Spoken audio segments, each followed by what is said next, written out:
নমস্কার বন্ধুরা, আমি কিক্কু। আমার চ্যানেলে আপনাদের স্বাগত। কেমন আছেন সবাই? বই পড়ছেন তো? আমি তো পড়ছি, এবং এই যে 2024 সাল, এটা দেখতে দেখতে এই যে আমরা অর্ধেকটা পেরিয়ে এলাম, জুন মাস প্রায় শেষের দিকে। এই জানুয়ারি থেকে জুন আমি যতগুলো বই পড়লাম, তার মধ্যে আমার ভালো লাগার সেরা 5টা বইয়ের কথা নিয়ে চলে এসেছি আজকের ভিডিওতে। তো চলুন আর কথা না বাড়িয়ে জেনে নিই কি এই 5টা বই। নাম্বার 5, নারায়ণ সান্যালের লেখা লাজবাব দেহলি অপরূপা আগ্রা।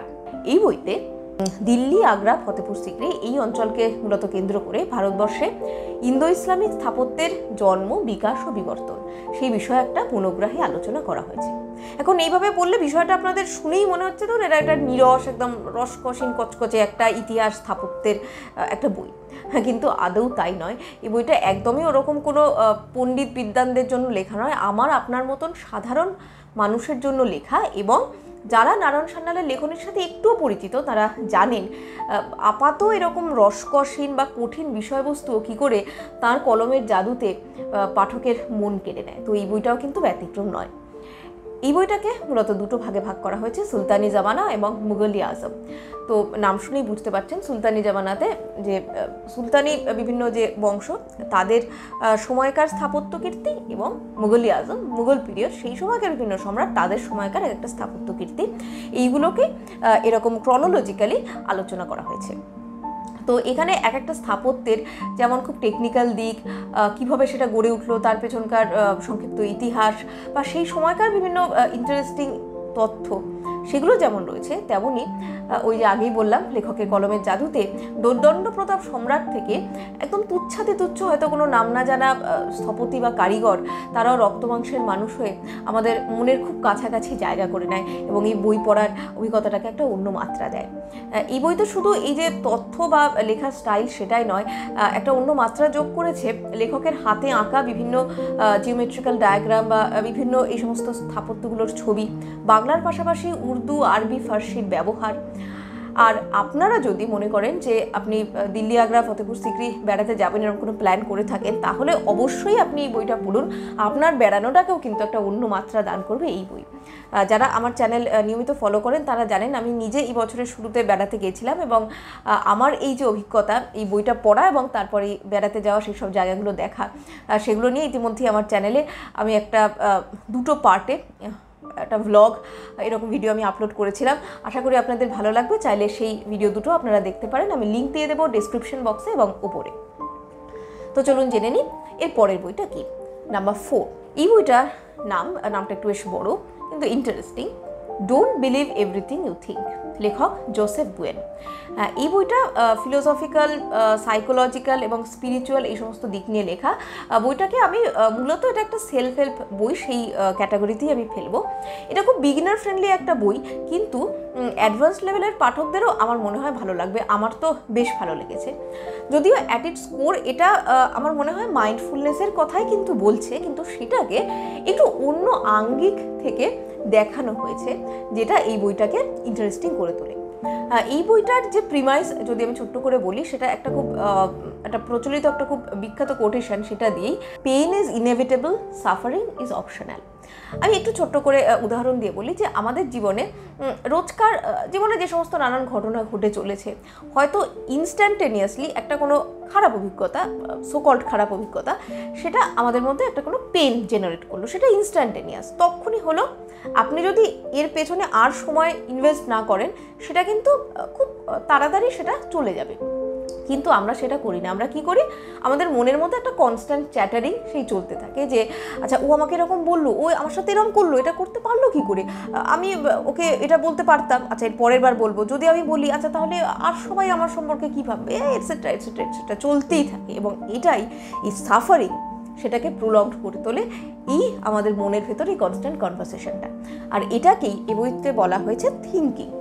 এখানে থট আর থিঙ্কিং এই দুটোকে আলাদা করা হয়েছে। থিঙ্কিং আমি যেটা এতক্ষণ বললাম, যেটা আমাদের এই সাফারিংয়ের মূল কারণ, আর থট এটা একটু স্পিরিচুয়াল লাইফ থেকে এক্ষেত্রে দেখানো হয়েছে যে আমরা যখন এই কনস্ট্যান্ট চ্যাটার এটাকে আমরা বন্ধ করতে পারি, মনটাকে শান্ত করতে পারি, তখন একটা ইউনিভার্সাল সোর্স থেকে আমাদের মনের মধ্যে যে সমস্ত চিন্তাগুলো উদিত হয়, যেগুলো আমাদের ইন্সপায়ার করে, আমাদের মোটিভেট করে, আমাদের আপলিফট করে, সেগুলো হলো থট।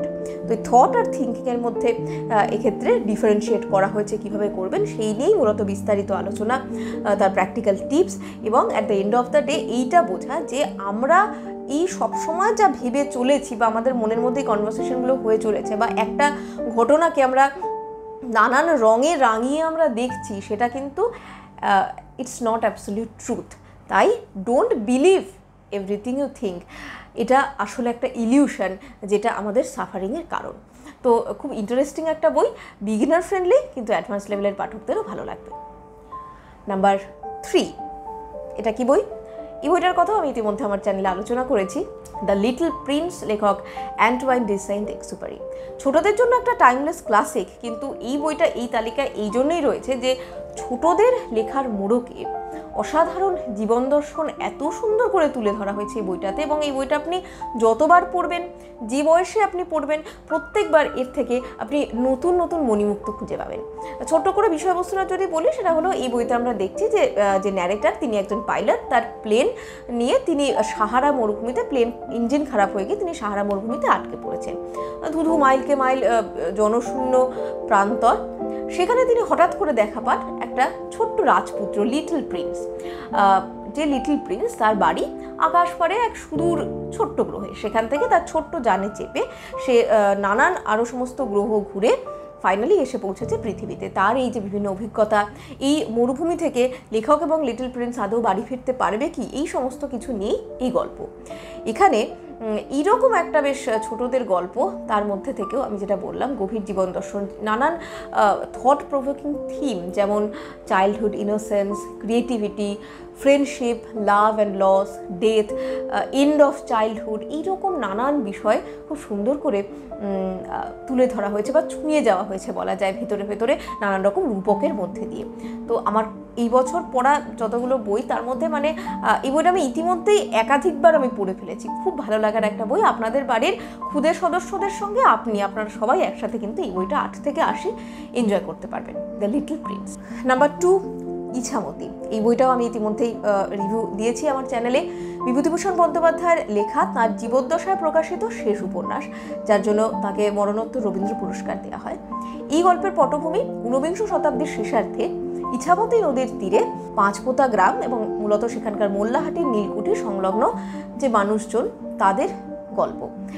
লেখক শুরুতেই বলেছেন এই যে ইতিহাস, আমাদের ভারতবর্ষের যে জাতীয় ইতিহাস, সেটা রাজা রাজেরার ইতিহাস নয়, সাধারণ মুখ জনগণের ইতিহাস, এবং এই বইটা সেইটাই তুলে ধরার চেষ্টা করে। এই সময়ের পটভূমিতে দাঁড়িয়ে একদিকে যেমন নীল চাষ, নীলকর সাহেব এবং দেওয়ান তাদের অত্যাচার, নীল চাষিদের ওপর নীল বিদ্রোহ, ভারতবর্ষে রেল লাইন স্থাপন, সময়ের যে পরিবর্তন হচ্ছে, এই সমস্ত ঐতিহাসিক বিভিন্ন ঘটনা, সেগুলো তো আছেই, কিন্তু এই সমস্ত কিছুকে ছাপিয়ে মুখ্য হয়ে উঠেছে এই সাধারণ মুখ জনগণ, তাদের রোজকার জীবনের তুচ্ছাতি তুচ্ছ ঘটনা, অভিজ্ঞতা, উপলব্ধি, পাওয়া না পাওয়া, এই সমস্ত কিছু। আর এই সমস্ত কিছুর সাথে একসাথে খুব সাটল ওয়েতে বয়ে চলেছে ইছামতি নদী, যে কিনা আসলে কালো প্রবাহের প্রতীক। সময়ের পরিবর্তনটাকে অসাধারণভাবে এই বইতে ধরা হয়েছে, এবং তার সাথে মিলেমিশে একাকার হয়ে গেছে লেখকের আধ্যাত্মিক চেতনা, তার আধ্যাত্মিক যে উপলব্ধি, যেগুলো বইটা পড়ার অনেক পরে অবধিও আমাদেরকে কিন্তু ভাবায়। তো অসাধারণ একটা বই। আমার তো মনে হয় আমার নিজের পড়া বিভূতিভূষণ বন্দ্যোপাধ্যায়ের যতগুলো উপন্যাস, তার মধ্যে শ্রেষ্ঠ উপন্যাস মনে হচ্ছে ইছামতি। বইটা পড়া না থাকলে অবশ্যই পড়ুন। বিগিনার থেকে মোটামুটি অ্যাডভান্স লেভেলের পাঠক সবার জন্যই খুব উপযুক্ত একটা বই। এবং নাম্বার 1, দ্য প্রফেট, খালিল গিবরানের লেখা একটা ইউনিভার্সাল টাইমলেস ফিলোসফিক্যাল একটা বই, যে বইটা আসলে একটা ফিকশনাল ক্যারেক্টার দিয়েই শুরু হয়, যার নাম আল মুস্তাফা, যাকে এক্ষেত্রে বলা হচ্ছে দ্য প্রফেট। একটা ফিকশনাল শহরের তিনি বাসিন্দা, এবং সেখান থেকে তিনি চলে যাবেন। তার আগে সেই নগরবাসী তার কাছে জীবনের বিভিন্ন বিষয় সম্পর্কে জানতে চায়, এবং তিনি সেই বিষয়গুলো সম্পর্কে বলেন। এই এক একটা বিষয় নিয়ে এক একটা চ্যাপ্টার, মোট 26টা চ্যাপ্টারে 26 রকম বিষয় নিয়ে এগুলোকে বলা যায় পোয়েটিক এসেস। এগুলো জ্ঞান দেওয়ার মতো, মানে প্রিচিং ভঙ্গিতে খুব একটা নয়, বরং বলা যায় অনেকটা কাব্যিক ভঙ্গিতে লেখা, যেটা আমাদের মনের অনেক কাছাকাছি পৌঁছায়, আমাদের অনেক বেশি আকর্ষণ করে রাখে, ভাবায়। এই বইটার মধ্যে এই যে বললাম যে 26টা প্রায় বিষয় নিয়ে এক্ষেত্রে আলোচনা করা আছে, তার মধ্যে জীবনের বিভিন্ন গুরুত্বপূর্ণ বিষয় যেমন লাভ, ম্যারেজ, ওয়ার্ক, তারপর জাস্টিস, ডেথ, এরকম আরও নানান বিষয় নিয়ে খুব সুন্দর করে আলোচনা করা হয়েছে। আপনার জীবনের যে কোনো পরিস্থিতিতেই এটা এমন একটা বই যেটা পড়লে সেই পরিস্থিতিতে আপনি এই বইটার কাছে আশ্রয় পাবেন, অনুপ্রেরণা পাবেন। এই বইটা আমার মনে হয় সারা জীবনের মতন আপনার সঙ্গী হয়ে উঠবে, এমন একটা বই। আপনি বারবার জীবনের সমস্ত পরিস্থিতিতে এই বইটা পড়ুন। আমার খুব ভালো লাগার একটা বই দ্য প্রফেট। এই বইটার আমার এখনও চ্যানেল রিভিউ করা হয়নি, খুব শিগগির আসবো এই বইটার রিভিউ নিয়ে। দেখতে থাকুন আমার চ্যানেল, ভালো লাগলে সাবস্ক্রাইব করুন এরকম আরও অনেক বইয়ের কথা জানতে। খুব শিগগির চলে আসছি নতুন বইয়ের কথা নিয়ে, পড়তে থাকুন। নমস্কার।